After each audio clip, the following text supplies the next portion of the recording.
Ouais, c'est exactement ça. Demain, on va pas parler Oh Fouette, ça va? Ouais. Et alors? Qu'est-ce que c'est dit? Tu vas bien? Ça fait plaisir de te voir. Oh, ça fait longtemps. Qu'est-ce que tu fais là? Bah, Kali. Comment ça, Kali? C'est la défense? C'est la défense. Ah, mais arrête tes conneries. Quoi? Tu perds pas ton temps avec ces conneries. Bah, bien sûr, ouais. Mais arrête, c'est du pipeau. Bah, sinon, je ferais pas ça. C'est des chorégraphiés, des techniques au ralenti sur place. Vous ne savez pas encaisser les coups. Aucune incertitude. Malheureusement, la plupart des techniques, elles sont pipotées, balourd, mytho, beaucoup de mythos. Qu'est-ce que tu vas pouvoir reproduire ça dans la rue? Voilà, on a beaucoup de prévention.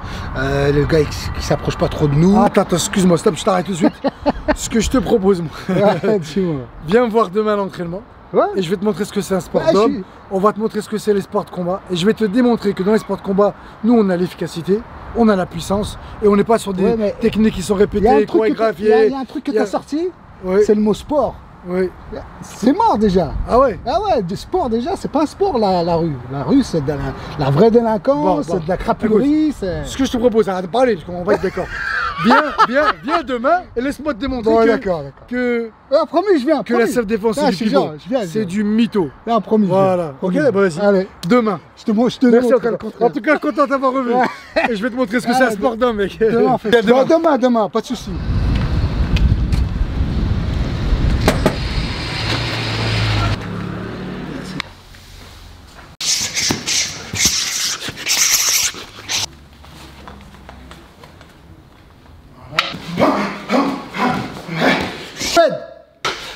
Oh Ahmed! Oh, t'as tenu ta balle, t'es venu, je suis content qu'il soit là. Enlève juste tes chaussures. Ça va? Tu vas bien? Je vais te démontrer que tu te trompes. Alors déjà, c'est moi qui vais te démontrer que tu te trompes. Viens. Ok, donc déjà le premier truc que nous on a dans les sports de combat, c'est BAM! On prend des coups, des vrais coups, pas des... Attends, je t'envoie une gifle. Donc on encaisse. Et il y a le côté incertitude, quand le mec il boxe avec moi, ou il m'envoie des coups. N'importe quoi. Comment ça n'importe quoi? Franchement, c'est n'importe quoi. D'accord. Honnêtement, c'est... Ok, donc attends. Donc selon toi, dans la rue, tu sauras mieux te défendre qu'un mec qui fait sport de combat. Ouais. Ok. Alors ce que je te propose... Je suis plus préparé. Ah ouais. T'es sûr que t'es sur toi? Ouais. Bah viens, on fait un combat. Viens, on fait un combat et vas-y, fais ce que tu veux, tu mords, tu griffes. Ouais. Et moi, je peux t'ouvrir la tête, je t'envoie des coups, je fais ce que je veux. C'est bon? Alors on fait ça. Ok. Allez, c'est parti. Ok, c'est bon, t'es prêt? Ouais, je suis prêt. C'est quoi ça? C'est la rue, ça. Ouais, c'est la rue. C'est pourri. Et Warriors, j'espère que vous avez la forme. Et oui, on est de retour avec mon poteau Ahmed. Alors dans cette vidéo, en fait, on va vous expliquer un peu notre point de vue, car il y a eu un débat qui ne finira jamais entre les sports de combat, la self-défense, qu'est-ce qui est plus efficace, qu'est-ce qui est le plus adapté pour la rue. Voilà, est-ce que je dois plus faire du MMA? Est-ce que je dois plus faire un système self-défense? Est-ce que je dois faire les deux? Eh bien, dans cette vidéo, on va essayer de voir les points positifs des deux côtés, les points négatifs. On vous donnera un autre point de vue et après, ça sera à vous de faire le vôtre. Donc, reste avec nous, c'est parti, c'est maintenant!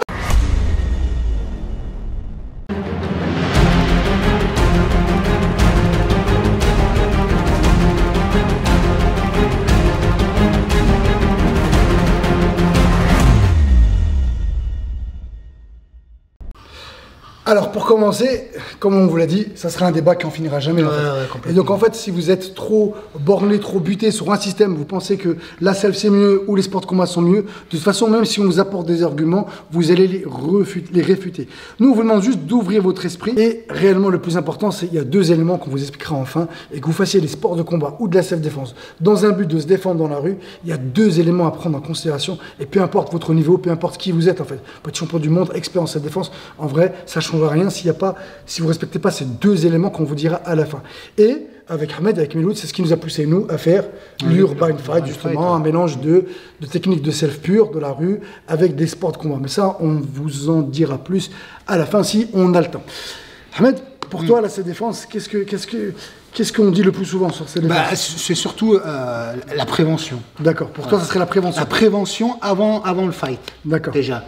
Éviter, pouvoir s'enfuir, laisser l'ego de côté, se préparer déjà à ça. Et ça, des fois, les combattants, avec l'ego, tout ça, ils vont pas forcément vouloir fuir parce que ouais, je suis un bonhomme, etc., etc.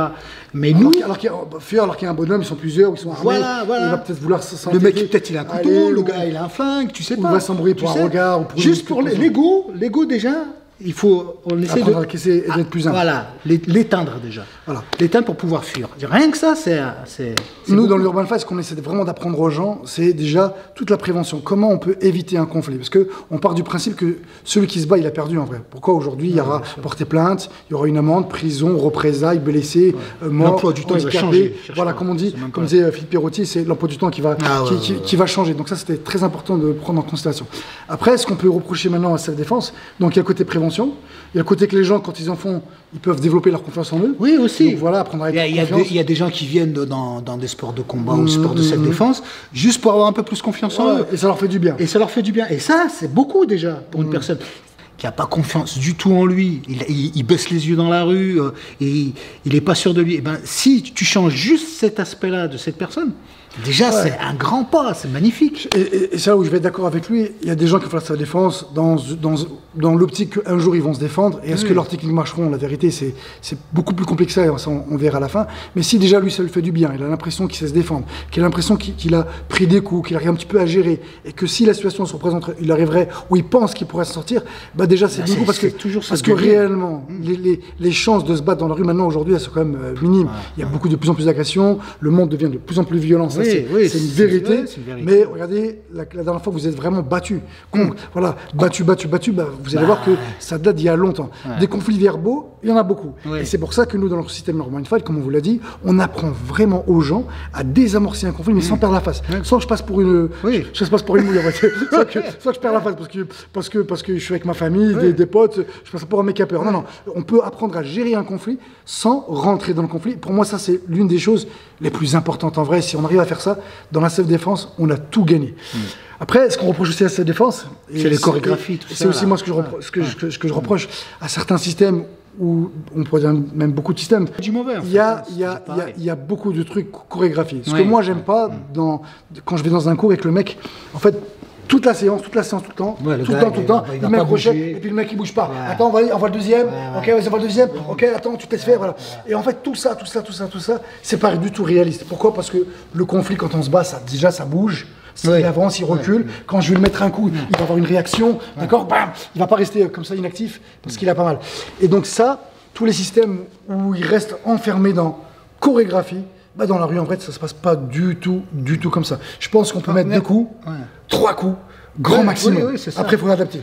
Mais un enchaînement plus 3 coups. Voilà, nous, c'est ce qu'on fait. Nous, c'est 1, 2, 3 et on sort. Mais on peut pas mettre 36 coups. Mais il y a quelques systèmes qui se rapprochent beaucoup de l'Urban Fight. Franchement, on va pas.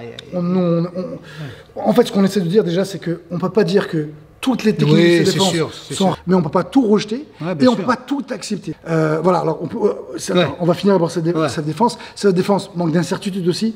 C'est que le mec, à part dans des fois dans situation, le mec il a un couteau, mais c'est pas vraiment incertitude. Il n'a pas l'habitude des vrais coups, souvent, voilà, aussi, il a peur de prendre des coups, il ne sait pas ce que c'est prendre des coups. Tous les systèmes où on va commencer à crier, à hurler, à bouger, ça c'est très bien. Ça prépare un peu une situation de stress. Donc il y a plein de systèmes où on apprend un petit peu à réagir sous le stress, sous la fatigue. Des jeux de rôle, donc ça c'est très bien.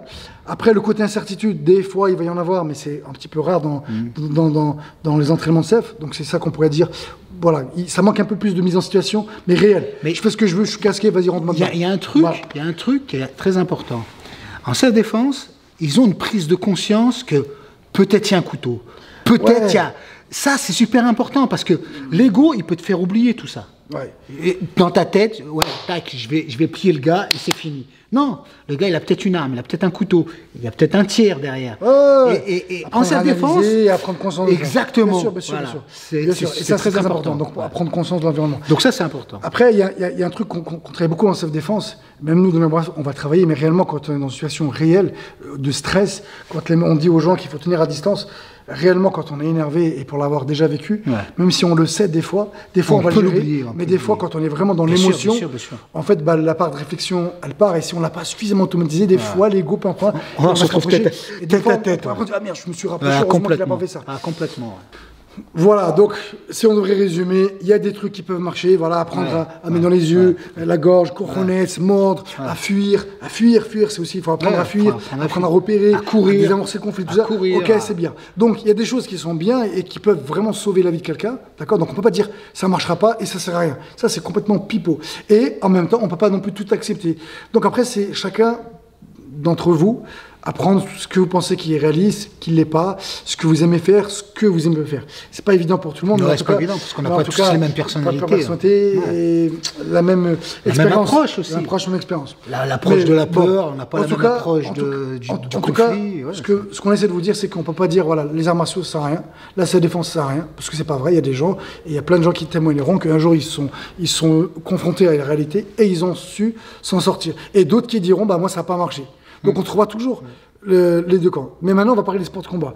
Sport de combat, c'est bien parce qu'on va apprendre à encaisser les coups. Nous, on est dans l'incertitude. On est vraiment dans la puissance. Je prends, je donne. On ne sait pas ce qu'il va faire quand on fait un sparring. Donc on est vraiment préparé à avoir des réflexes, des automatismes, des enchaînements. On peut apprendre à avoir certaine confiance. Sauf que c'est un sport. C'est un sport. Et on se prépare quand même. On se prépare, donc, mentalement, physiquement, à ramasser des coups. Il y a un arbitrage, il y a un cadre. Il y a un cadre. Donc on ne prend pas les coronets. En fait, tout ce qui est interdit dans la rue, c'est ce qui marchera le mieux. Griffer, mordre, coronets. Et ça peut surprendre, ça. Et ça peut surprendre. Et moi, je vous partage une expérience qui m'est arrivée il y a longtemps, quand j'étais vraiment, on va dire, plus jeune. Et je me suis battu un jour avec un Parisien à Paris. Mais le mec, il n'était pas grand, pas costaud. On commence à se taper. Et le gars, qu'est-ce qu'il me fait? Il m'a mordu le sein. Heureusement, j'avais un pull et je sais pas si j'avais une veste. Ah! Mais une douleur, j'étais choqué. Je m'attendais, moi, lui, je le défonçais. Ouais, t'avais ton scénario. Et en plus, le mec, il était pas épais, c'était rien. Il m'a surpris, choqué. Ah, mais vraiment une grande douleur. Et après, le mec, il avait quoi? Il a fui. Mais en vrai, il m'a choqué. Il aurait pu peut-être, s'il avait un couteau, peut-être qu'il m'aurait planté. Bien sûr. Il aurait pu mettre coronets, il aurait pu mettre KO. Une fois, pareil. Et pourtant, une fois, j'ai ramassé des coups de ceinture. Et c'était impossible de l'approcher. Impossible. Impossible. Avec une ceinture, le mec, des coups de ceinture dans la tête. C'est impossible de l'approcher, le mec. Tu vois, il y a des trucs, des circonstances que tu ne trouveras pas dans un ring ou avec des règles, ou, tu vois, ou ne serait-ce qu'un KO, t'as vu? Dès qu'il y a un KO, l'arbitre, il arrête, tu vois. C'est pour ça qu'il y a des gens qui sont champions de boxe, champions de MMA, et dans la rue, ils sont fait éclater, ils n'ont même pas confiance, ils sont à l'aise sur un ring ou dans une cage, et en fait, quand ils sont dehors, ils manquent de confiance parce qu'ils savent que c'est pas le même monde. Et puis des fois, pareil, il peut être expert de self-défense, mais le mec, il a, je sais pas combien de ceintures, 20 ans, 30 ans d'expérience, il va dans la rue, et se faire exploser, et rien que le mec, il va l'insulter, crier, il va perdre tous ses moyens. Voilà. Donc les points forts dans les sports de combat, c'est qu'il y a de l'incertitude, il y a la puissance, on apprend à encaisser des coups, on se prépare vraiment un peu plus au combat, on va dire. C'est du combat parce qu'il n'y a pas de certitude, il n'y a pas de chorégraphie, tout ça. Donc il y a une dimension qui est quand même d'efficacité dans les sports de combat qu'on ne trouvera pas forcément des fois. Encaisser, qu'on ne trouvera pas forcément dans le self-défense parce que c'est un peu trop, un peu trop chorégraphié. Mais voilà, il y a des petites choses qui peuvent marcher et fonctionner comme on l'a dit avant. Donc on ne rejette pas tout parce qu'il y a plein de choses qui peuvent être très utiles, très efficaces. Et aussi, moi, je connais des gens j'en connaissais un qui était champion même du monde je crois que c'était de kickboxing. Et un jour, il s'est battu dans la rue, mais on m'a raconté l'histoire, mais ridicule. Je suis champion du monde et tout, mais en fait, le mec, il a rien fait. Paniqué. Donc, il sait se battre dans un ring, mais dans la rue. Et ça dépend du moment. Voilà. Donc, il y a des moments où tu peux défoncer la terre entière, et il y a des moments où t'es pas là, c'est pas ton jour, tu vois. Mais après, donc voilà. Donc, sport de combat, on apprend à encaisser les coups, on traite la puissance, l'incertitude, mais aussi en même temps, on ne sait pas. Les coronets, les yeux, les couteaux, savoir se déplacer, gérer le conflit. On est un peu, voilà. Je pense que ces deux pôles, ils devraient se rejoindre comme ça au milieu. Voilà. En self-défense, un peu plus travailler, comme en urban fight en fait. C'est ce que font les gens. Voilà, travailler un peu plus les sports de combat, que ce soit le sol, la boxe, etc., etc. Et de l'autre côté, ne pas négliger toute cette prévention dont on parlait, etc. C'est pour ça que d'ailleurs beaucoup d'experts ou des pratiquants qui font la self-défense, eh bien ils vont mixer en faisant de la boxe ou du MMA ou un autre sport de combat. On le voit de plus en plus. Pour justement l'appréhension de prendre des coups, travailler la puissance, travailler la gestuelle, toutes ces choses-là, on les voit un peu plus. Tant mieux. Et c'est ce que nous on propose avec notre système Urban Fight, où c'est vraiment, on mélange les deux. Donc quelqu'un qui vient faire de l'Urban Fight, eh ben, il va apprendre à toute la partie combat, un peu de MMA, mais vraiment un peu sportif, et après adapté pour la rue, et avec des techniques pures d'Urban Fight ou pures de sa défense. Donc on va apprendre à mixer. Mais ce qu'on voulait aussi vous dire, réellement, ce que vous devez retenir, donc pour sortir un petit peu de cette guéguerre, et j'espère que là vous serez tous d'accord avec moi, c'est qu'en fait compte, peu importe qui vous êtes, peu importe le sport que vous faites. Le plus important, c'est pas ça. Car le plus grand danger dans la rue, c'est la surprise. D'accord? Donc, c'est si on se prend, je peux rien faire. Donc, c'est là où la partie self-défense, elle va apprendre un petit peu à faire attention, être un peu plus parano, plus prévoyant. Ok? Mais réellement, c'est ce que vous avez dans le cœur. Bien sûr. Ce que vous êtes capable de faire. Votre détermination. Voilà, votre détermination. Le mental ce que vous avez dans le cœur et dans le mental. À ce moment précis. Ou en règle générale. C'est qu'il y a des gens, avant de frapper le premier, ils vont attendre qu'on les frappe. Ils savent se défendre. Ils n'ont pas trop peur, mais ils ont peur des conséquences. Ils ont peur de blesser. Ils ont peur de mettre le premier coup. Donc, ils vont rien faire. Ils sont figés et ils vont recevoir. Et on sait très bien que dans la rue, le premier qui met un coup, en général, il a un sacré avantage. Un gros. Donc, en gros, ce que vous comprenez, c'est que vous devez travailler avant tout votre détermination, votre courage, votre rage. C'est de se mettre vraiment dans une optique que quand je suis dans la rue, qu'est-ce que je suis prêt à faire pour me sauver ma vie, pour sauver celle de mes proches? Voilà, c'est ces questions-là que vous devez réfléchir. Et qu'est-ce que je peux faire vraiment où il n'y a pas de... une fois, je me suis battu avec un gars, là. On échangeait, il était à fond dans la rue. Et je lui ai mis le cojones. Et lui, pourtant, il est passé dans la rue. Ah, qu'est-ce que tu fais? Mais toi. C'était un mec d'un pays étranger. Mais toi, t'es pas bonhomme. Il commençait à péter un boulot, en fait. Mais je dis, mais dans la rue, il n'y a pas de règles. C'est la jungle. Je te mords, je t'arrache les yeux. Je vais te mordre. On s'en fout. Donc, en gros, c'est qu'est-ce que vous êtes capable de faire. Et ça, des fois, vous allez peut-être pas forcément travailler dans vos sports de combat. Et ça, il faut le réfléchir. Et tout ça. Plus à travailler sur vous-même. Tout ce que tu dis, il faut réfléchir avant l'altercation. Parce en amont, c'est-à-dire pas avant le combat, mais dans la vie de tous les jours. Avant. Si un jour il arrive, qu'est-ce que je me fais? Juste histoire de savoir jusqu'où nous, on a décidé d'aller, en fait. Et ça va nous enlever beaucoup d'hésitation, beaucoup de peur, beaucoup de... Travailler tout ça. Le mec qui m'a fait ça, je démarre. Voilà, donc je vous ai compris. Et surtout, aussi, un autre paramètre qui est très important finalement, eh bien, c'est de vous préparer régulièrement dans votre tête. Ok, moi, c'est un jour le mec qui fait un coup de poisson. S'il fait ça, je peux faire ça. En fait, c'est vous préparer, parce que peu importe l'entraînement que vous faites, que vous fassiez les self-défense, sport de combat, la rue, on vous l'a dit, ça va trop vite, c'est trop dangereux.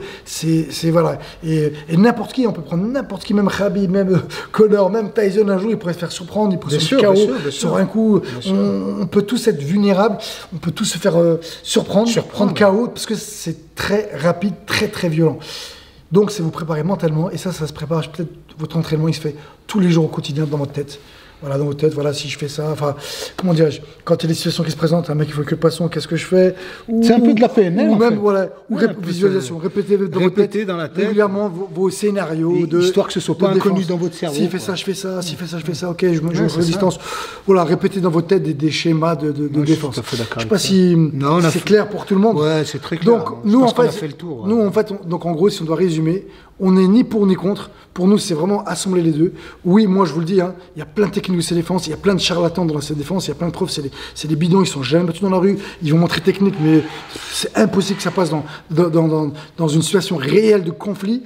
Okay, après, on peut trouver des mecs qui sont champions de boxe, champions du monde, des experts, des pros, combattants pros, et pourtant, ils peuvent se faire bouffer dans la rue. Voilà. Et donc, si on mélange les deux, c'est bien. Et peu importe le système que vous faites, l'essentiel, en vrai, c'est faites plaisir, là où faites ce qui vous fait plaisir, ce qui vous convient le mieux, et c'est tout. Je pense qu'on restera sur ces paroles. À vous maintenant de faire votre jugement. C'est très bien. Voilà.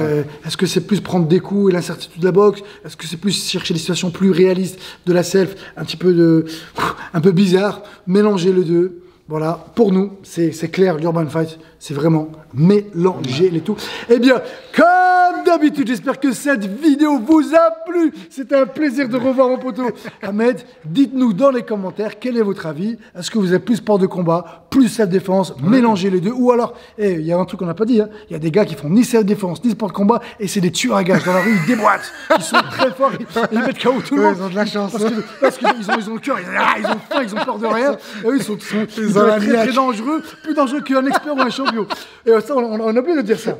Donc, dites-nous dans les commentaires quel est votre point de vue. Sur ce, à vous de jouer!